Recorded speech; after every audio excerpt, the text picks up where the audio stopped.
Imagine se as leis da gravidade não puxassem planetas, cometas ou maçãs caindo de árvores, mas puxassem intenções humanas. Uma gravidade moral, digamos assim. Isso, exatamente. Se houvesse uma espécie de física do espírito, sabe? Operando com aquela mesma precisão matemática fria e inescapável que mantém a Terra orbitando o Sol, mas calibrada só para o que é genuíno dentro da mente. É um conceito fascinante para a gente explorar hoje. Pois é, e hoje, no nosso mergulho profundo nas fontes, o nosso objetivo é destrinchar um modelo mental que propõe justamente isso: um cosmos onde a moralidade e a intenção possuem massa, gravidade e regras claríssimas. Uhum. E para decifrar a mecânica dessa arquitetura universal, que é incrivelmente complexa, nossa fonte de hoje foca em excertos de um texto bem denso. É o documento 7 de O Livro de Urântia. Exato. E o foco da nossa análise é uma figura central nessa hierarquia toda, que o texto chama de o Filho Eterno, ou a segunda fonte e centro de todas as coisas. É uma nomenclatura bem específica, né? Muito. Mas antes da gente entrar de cabeça nisso, é vital estabelecer o nosso tom aqui desde o primeiro minuto. Nós lidamos com um material de natureza profundamente teológica, espiritual e filosófica. Sim, é importante deixar claro. Totalmente. Então, o nosso papel nesta exploração não é validar dogmas, não é tomar partido teológico, nem endossar a doutrina do livro. O objetivo é atuar como guias neutros e curiosos para quem escuta a gente. Como estudar o código-fonte de um software gigantesco, ou as plantas de uma mega estrutura. A gente quer entender as regras do jogo que o texto propõe, sem necessariamente jogar o jogo. Perfeito. É bem por aí. E o que diferencia essa fonte de muitos textos esotéricos que a gente vê por aí é justamente essa engenharia estrutural, né? Com certeza. O documento não fica só pintando aqueles quadros vagos de anjos flutuando numa nuvem na eternidade. Ah, não, longe disso. Há uma proposta de administração cósmica, com regras duras, circuitos de energia, causa e efeito. E para entender o papel desse filho eterno, a gente precisa começar pela força principal que ele exerce. Que é uma balança cósmica primária entre a matéria e o espírito. Certo, então vamos desempacotar isso, porque a escala, logo de cara, já subverte totalmente a nossa intuição. Uhum. Subverte muito. A fonte afirma que a primeira fonte, que é o Pai, atua como a âncora absoluta da matéria, através de um local central, chamado Ilha do Paraíso. É o centro de gravidade físico de tudo. É o peso que segura as coisas materiais. Exato. Contudo, para manter o universo equilibrado, precisa existir um contrapeso gigantesco, né? O Filho Eterno surge aí para sustentar todas as realidades espirituais, exercendo o que o texto chama de circuito da gravidade do espírito. E a mecânica dessa força ignora completamente qualquer aula de física clássica que a gente já teve. Total. Na ciência tradicional, a gravidade é uma força que decai com a distância, certo? Depende da massa física dos objetos. Quanto mais longe do Sol, mais fraca a atração. Sim, a clássica lei do inverso do quadrado da distância. Mas o texto propõe que a gravidade espiritual opera num paradigma 100% oposto. Independente do espaço e do tempo, né? Completamente independente. A energia espiritual não sofre qualquer diminuição na sua transmissão, quer a origem seja do planeta mais próximo do centro, quer seja na galáxia mais remota e esquecida. Nossa, então a atração é literalmente instantânea. Instantânea. E o mais importante, ela não é retardada ou bloqueada pela massa material. Ela atravessa sóis, planetas, buracos negros, como se o universo físico fosse feito de vidro transparente. Caramba! É uma premissa fascinante.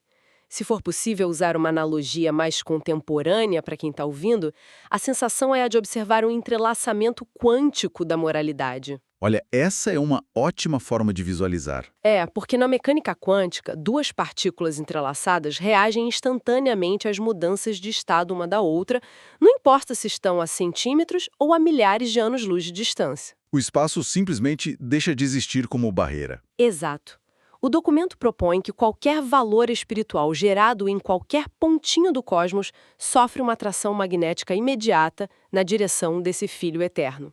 Mas pensando na lógica de sistemas, me vem um questionamento crítico inescapável agora. Qual seria o gargalo no design dessa física? Pois é, eu preciso fazer o papel de quem testa os limites do sistema aqui. Se esse Filho Eterno controla a gravidade espiritual de um jeito tão absoluto, atraindo tudo com uma força que diz que é infalível, onde é que fica o livre-arbítrio nisso tudo? É uma excelente pergunta. Numa engrenagem onde um imã cósmico puxa incessantemente tudo que é espiritual, as criaturas conscientes não virariam só um monte de marionetes sendo arrastadas por esse imã?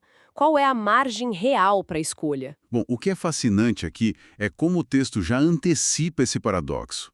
E ele constrói uma solução baseada na distinção entre o que é valor e o que é a criatura. Ah, entendi. Separa a coisa do criador da coisa. Exatamente. A fonte esclarece que, embora o controle da gravidade do espírito seja inquebrável, o Filho Eterno não é pessoalmente responsável pelas escolhas de todas as personalidades, porque o design da vontade pessoal foi projetado para ser 100% livre. Então, voltando à metáfora do ímã magnético. O ímã está lá, sempre ativo, puxando com força total. Mas a criatura que decide a cada momento se vai construir a si mesma com metal ou com plástico. Perfeito. A atração sobre o metal espiritual não falha de jeito nenhum, mas a recusa em produzir esse metal, a escolha de usar o plástico, é uma prerrogativa inviolável da pessoa. É uma leitura bem inteligente do texto, e pelo visto o documento não tenta esconder as falhas operacionais que vêm dessa liberdade toda, né? Não, de forma alguma. Menciona-se claramente que o universo em evolução nem sempre reflete a perfeição do filho. Há turbulências sérias nas bordas do sistema. Rebeliões cósmicas, por exemplo. Isso. O texto cita, especificamente, coisas como a rebelião de Lúcifer, que, segundo a fonte, afetou as antigas administrações do nosso próprio planeta. Isso causa um caos profundo, um isolamento local. Mas mesmo no meio do caos, o princípio físico se mantém intacto. Inviolado. A rebelião desorganiza o sistema político e administrativo, digamos, mas absolutamente nada possui poder para suspender ou enfraquecer o circuito de gravidade do filho. É uma resiliência sistêmica impressionante. Só que a fonte adiciona uma camada extra de complexidade administrativa aí que me deixou um pouco confusa. Qual parte? A parte que diferencia os fenômenos perfeitamente previsíveis, que respondem à gravidade, dos fenômenos imprevisíveis criados pelo livre-arbítrio. O texto diz que esses potenciais imprevisíveis são gerenciados por uma força chamada absoluto da deidade. Ah, sim. O absoluto da deidade. É um conceito denso. Densa até demais. Quando eu li essa parte, a abstração chegou no limite para mim. Potenciais contidos por uma força misteriosa. Como assim? A gente precisa traduzir isso para quem não tem doutorado em cosmologia esotérica. Concordo. Essa é uma das mecânicas mais intrincadas do texto. Mas para desmistificar o conceito, vamos imaginar uma sala de espera cósmica. Sala de espera cósmica? Gostei. Continua. Quando existe o livre-arbítrio, surge um oceano de possibilidades. Escolhas que poderiam ser feitas, boas intenções que nunca foram concretizadas, virtudes que ainda estão só no campo das ideias. Coisas que existem em potência, mas não na prática. Exato.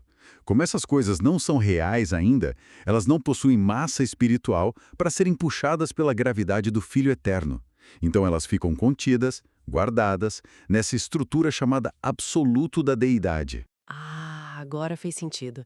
Então o Filho Eterno só interage, só puxa gravitacionalmente a coisa quando o indivíduo finalmente toma a decisão e transforma a intenção em ação real. Isso mesmo. O universo separa de forma rigorosa o que é potência do que já é realidade. Olha, é aqui que a coisa fica realmente interessante para mim. Porque ao trazer essa física do espírito para o nível do solo, para nossa experiência humana diária, a gente chega na mecânica da comunicação com o divino, a prece. E a fonte detalha muito bem como o circuito de gravidade vira o canal de transmissão do pensamento humano. É o que eu chamaria de um implacável filtro anti-spam cósmico. Historicamente, as pessoas têm o hábito de tratar preces como transações verbais, né? Pedidos de vantagem material, repetição de fórmulas mágicas para garantir um sucesso terreno. Sim, como se fosse um balcão de negócios. Mas o documento desmantela essa visão completamente. O texto reconfigura a prece não como linguagem humana, mas como emissão de energia direta nesse circuito. Então, o canal simplesmente barra o que não tem substância espiritual. Instantaneamente.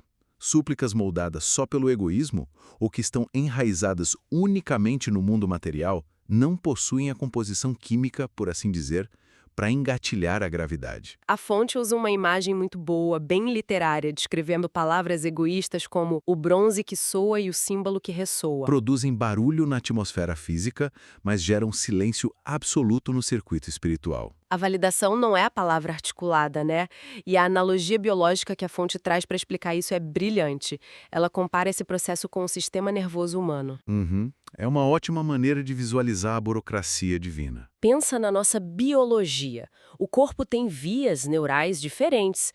Sensações muito primitivas ou instintivas não precisam subir até o processamento complexo do córtex cerebral.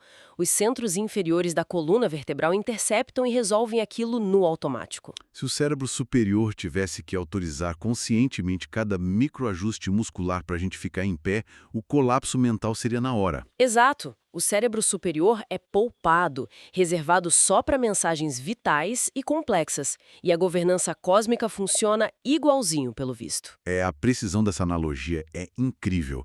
Pedidos triviais ou puramente egoístas seriam os estímulos periféricos. Eles são tratados pelas instâncias inferiores, a coluna vertebral da administração do universo. Não chegam nem perto de acessar as esferas mais elevadas. Mas tem uma contrapartida importante no documento. Ele dá uma garantia enfática de que se uma motivação de autêntico valor espiritual desponta na mente mortal, não existe força no universo capaz de impedir que essa fagulha suba instantaneamente. Vai direto pro topo, sem burocracia. Vai direto e é registrada pela consciência cósmica suprema. É um canal de transmissão totalmente livre de interferência de intermediários. Essa ausência de bloqueios é reconfortante. Mas tem um desdobramento sociológico desse mecanismo que me chamou muita atenção. Esse magnetismo não opera só na vertical, puxando a gente para cima. Ele atua na horizontal também, aqui no tecido social físico. Sim, a atração entre os indivíduos. A gravidade espiritual cria uma atração magnética entre mentes que abrigam intenções semelhantes. O documento usa o termo espíritos afins. E, pelo visto, não é só uma figura de linguagem romântica. Não, de acordo com o texto, é a constatação de uma força física atuando em microescala. Indivíduos que carregam padrões equivalentes de carga espiritual seriam magneticamente inclinados uns aos outros. A intenção verdadeira é literalmente a credencial de acesso para gerar conexões reais.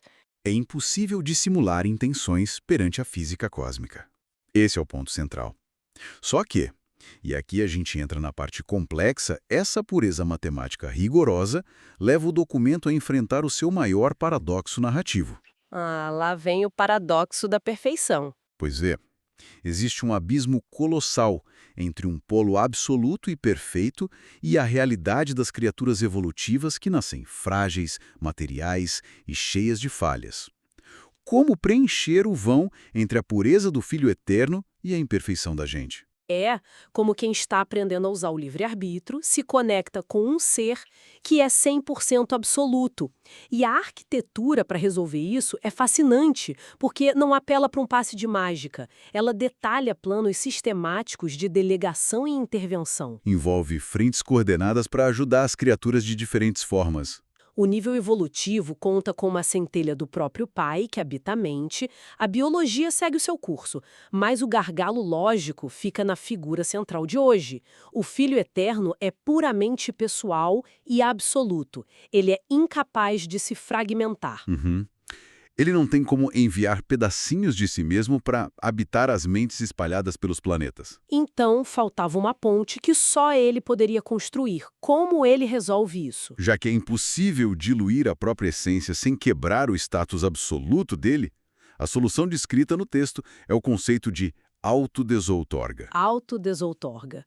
Em termos práticos, encarnação, né? Basicamente, assumir a forma da criatura para viver a experiência dela. O documento narra que, desde os primórdios, quando os primeiros mortais começaram a alcançar os circuitos centrais, inclusive o texto cita o primeiro deles, chamado Granfanda. Ah, sim. O primeiro mortal a alcançar os circuitos de Ravonna. Exato. Nessas épocas, o próprio Filho Eterno precisou interagir com eles, adotando formas existenciais que aquelas mentes pudessem compreender. O absoluto teve que se vestir com o finito. Mas essa afirmação gera o desafio lógico mais agudo da fonte para mim. Pensa comigo, o design do universo exige que ele seja o centro de tração gravitacional do espírito, sustentando incontáveis mundos. Certo. Como que o pilar principal dessa física cósmica suspende a consciência absoluta dele para virar um peregrino encarnado? Se ele abre mão da capacidade dele, se ele adormece nessa mente menor para experienciar a vida, o controle da gravidade não se desfaz. O cosmos não deveria entrar em colapso espiritual, né? Deveria. É tipo tirar o motorista do ônibus na estrada a veleio. Gente, mas se a gente conecta isso ao quadro geral, a fonte resolve a questão, reafirmando a natureza impenetrável desse centro. O documento assegura que o Filho Eterno nunca, em nenhuma hipótese, atravessa períodos de inconsciência ou de suspensão das funções primárias. É ontologicamente impossível para ele desligar a gravidade. Impossível. Durante todas as épocas em que ele realizou essas auto-outorgas para auxiliar as criaturas primitivas lá no centro, o foco primordial dele não sofreu 1 milímetro de variação. O controle dos circuitos continuou intacto. Mostrando uma capacidade de desdobramento que, bom, até o texto admite que ultrapassa a nossa compreensão. Sim, foge da estrutura da mente mortal. Quer dizer que a central de distribuição de energia nunca desligada, não importa quantas portas ele abra ao mesmo tempo. Mas isso rolou lá nas regiões centrais, perto da pureza absoluta. E nas bordas, nos planetas materiais distantes. Aí a matemática cósmica não permite que ele desça diretamente. A distância vibratória é muito grande. Ele não poderia encarnar como um recém-nascido num planeta periférico e manter a gravidade absoluta ao mesmo tempo. A densidade não bate. Exato. E a solução engenhosa para superar essa barreira da densidade material é a delegação através de linhagens criadoras filiais. A administração cósmica descentraliza a missão de encarnação. O Filho Eterno atua por meio de representantes diretos. Os filhos criadores do paraíso. E o caso do nosso próprio planeta é usado na fonte para materializar bem essa teoria. Para estancar a crise das rebeliões antigas, o universo ativou um plano de emergência de resgate delegado. Ah, então a encarnação planetária não foi executada pela fonte absoluta da gravidade cósmica, o que provavelmente explodiria o cenário local. Foi um emissário? A burocracia do texto indica exatamente isso. A personalidade divina encarregada possui o título de Filho Criador Coordenado, operando sob o registro universal de Michael de Nebadon. Michael de Nebadon. Ele abriu mão da soberania regional dele para adquirir a experiência da matéria que o centro absoluto não pode ter. E a identidade histórica gerada dessa encarnação é reconhecida localmente como Jesus de Nazaré. Entendi. Ao viver sua delimitação biológica e triunfar mantendo a conexão intacta, o status do planeta foi estabilizado. É a burocracia garantindo a salvação com etapas rigorosamente calculadas.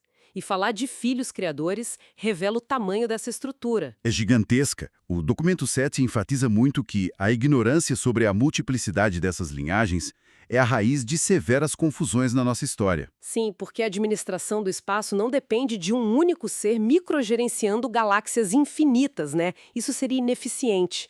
Tem um processo de surgimento de administradores com uma lógica algorítmica. O texto não tenta criar uma mitologia confusa, mas sim expor uma mecânica de causa e efeito. Sempre que o pai e o filho alinham de forma conjunta um conceito original, idêntico e absoluto, Nasce um novo filho criador exclusivo, né? É automático. físico e imediato, e essas entidades recebem autonomia e partem para o espaço exterior com a missão de organizar sistemas solares e semear vida. E essa linhagem se ramifica. Dependendo de quais fontes absolutas combinam à vontade, nascem agentes com perfis diferentes. Sim, filhos magisteriais, filhos instrutores da Trindade. Alguns nascem para mediar conflitos, outros para coordenar a educação de civilizações. Faz todo sentido, porque não dá para governar o infinito tentando resolver cada mínimo detalhe lá do topo. A fragmentação da gestão é a única maneira justa de gerenciar a evolução cósmica. Mas o mais impressionante no design é que, apesar de toda a distância que separa esses agentes do núcleo absoluto,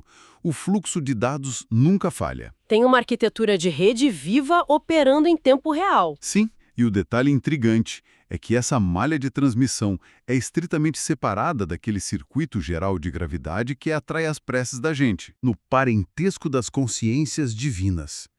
Por essa via, o Filho Eterno tem onisciência situacional permanente. Ele sabe tudo o que acontece nas bordas do espaço, garantindo que a delegação nunca perca o controle. Bom, então, após investigar todo esse mapeamento cosmológico, os circuitos, o livre-arbítrio, os filtros anti-spam de preces egoístas e a burocracia divina, o que tudo isso significa na prática? Essa é a grande questão. A escala pode ser aterradora para quem escuta. Qual é o propósito final de forjar uma administração de proporções tão intimidadoras para acomodar o indivíduo comum? A nossa jornada parece minúscula perto de tantos superuniversos. Isso levanta o encerramento teológico do texto.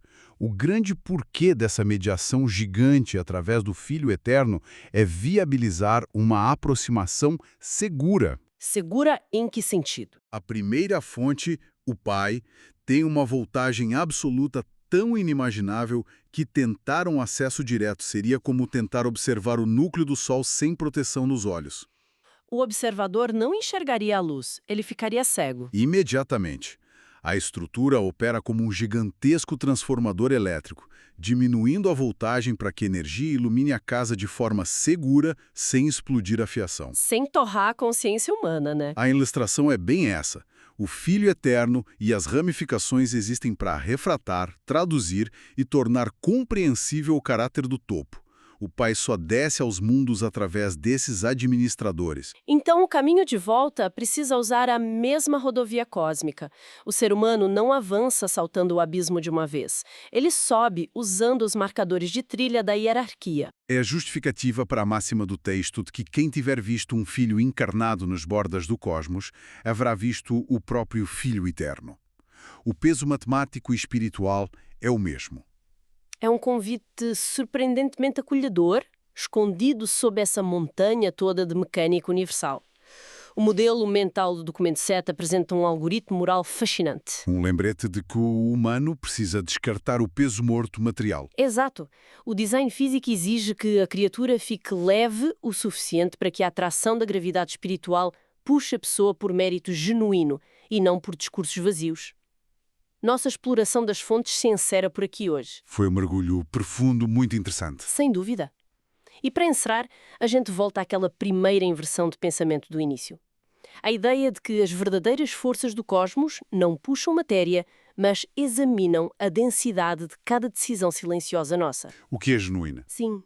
Então, pensando nessa gravidade que atravessa o espaço físico num piscar de olhos, em busca do que é real, quais correntes magnéticas invisíveis estarão puxando as nossas intenções mais profundas e não ditas neste exato segundo, muito antes mesmo do nosso cérebro conseguir encontrar as palavras certas para tentar expressá-las? Fica a reflexão para quem acompanha a gente. Até a próxima!